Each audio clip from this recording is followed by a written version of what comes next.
For No, the president I just got of Peru. here. I was talking to him afterwards about this project I'm involved with.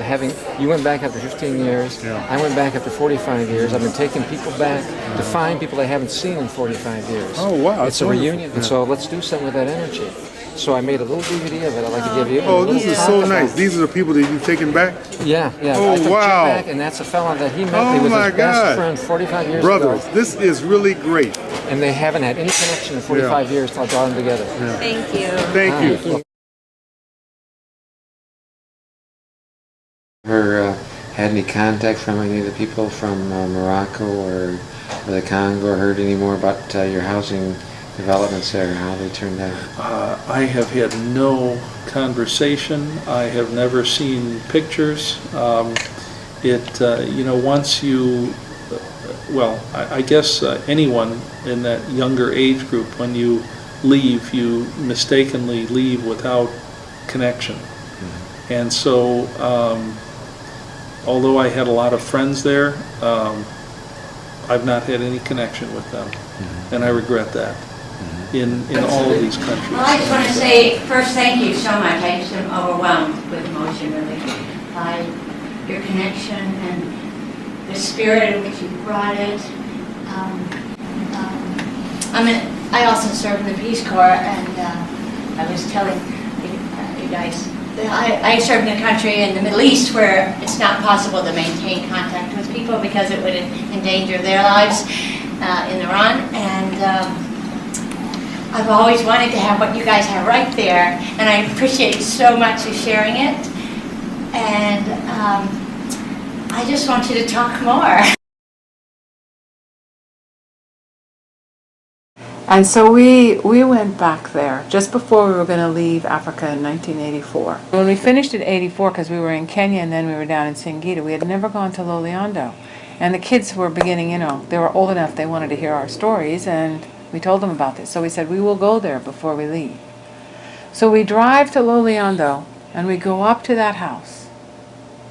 And as I recall, we decided we'd like if the kind of people that lived there at that time would be willing to let us take the kids around. And I knocked on the door, and it was a group of, I think, 4 or 6 Africans all sitting in the sitting room talking. And I explained who I was, that years ago I'd been married here, and I had come back now with my children, and I wanted to show them. And these people just looked at us and they said, we were just talking about you. We were just telling our friends about your wedding here. It was Sorili who was living in the house then. Yeah. And they said, Gilak, oh my gosh, we were talking about you half an hour ago. Yeah. And that was, I don't know, So we were welcome 18 to years look. later or something. And the man who had been our houseboy was dying, and we were able to visit with him. And his words, he was on his pallet in his little place, and he said what Tanzania now needs right now, it needs more of you to come back. He said, we need you.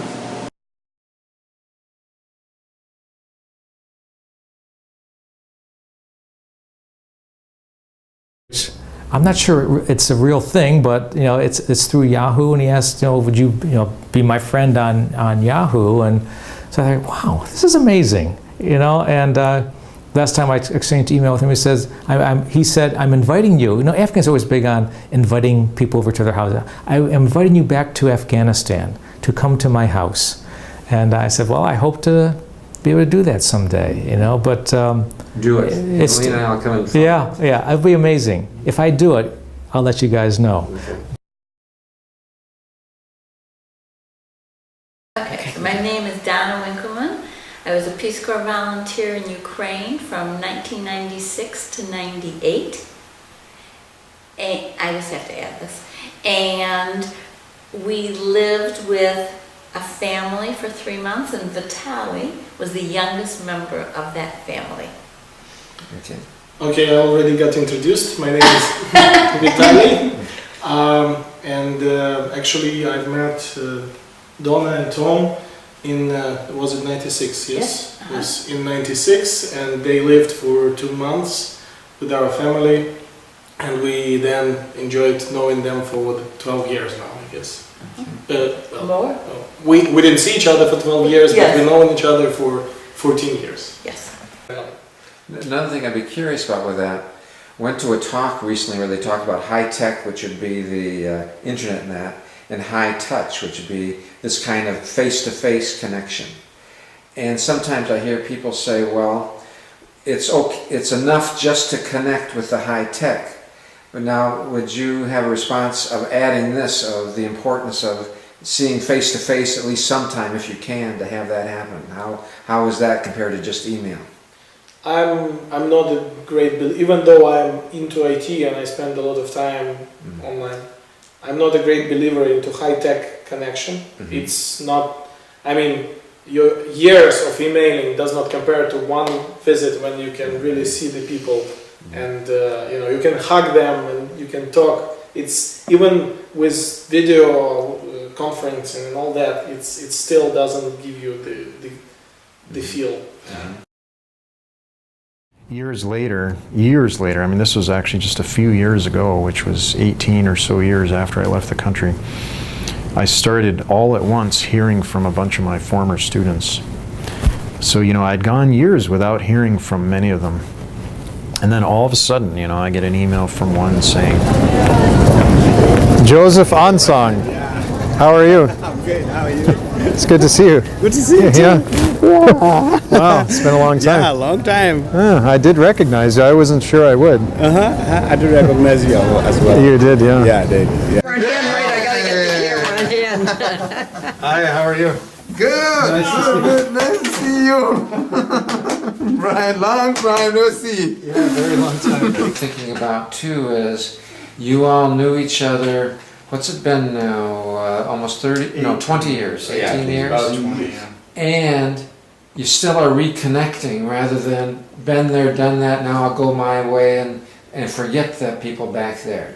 But now you're a good example of where you didn't forget each other, and also back home I hear that, but each other. So I like you got in touch or connected through high tech with the internet, but now this is different than that. This is where you're actually seeing each other. What can you say about the value of that, of to actually get together again rather than goodbye, I knew you back then? Yeah. What has this been like for you all, getting together now? Yeah. For me, it means a lot. And I'm really excited for the opportunity to say thank you to Brian. In a way, it makes us into one big family.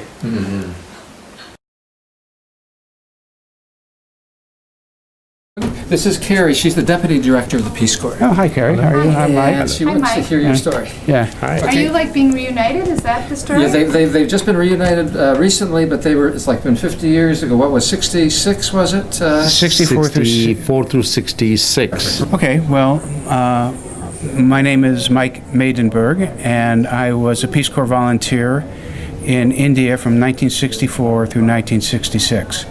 I went to a school to teach English. The school was located near Calcutta in a small town called Narendrapur. I lived with the students, and one of them, who was in the 7th grade, I believe, at the time, is Uttam, who is right here. Hi.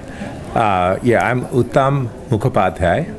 As Mike explained that I first met him when I was in the 6th grade, and this was towards the end of the 6th grade, and we found Maigda. Actually, I am the Christopher Columbus of Maigda. How did you do that? How did you? I did a net search, and then I found him finally. So, and then we communicated by email, and I think we called each other on the phone.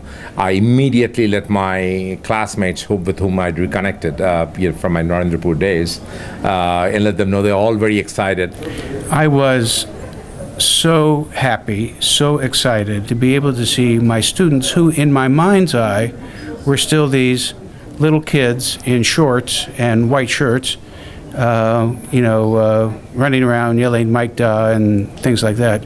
And to see them now, they are 50 years older, many of them, like Uttam, very successful, very professional.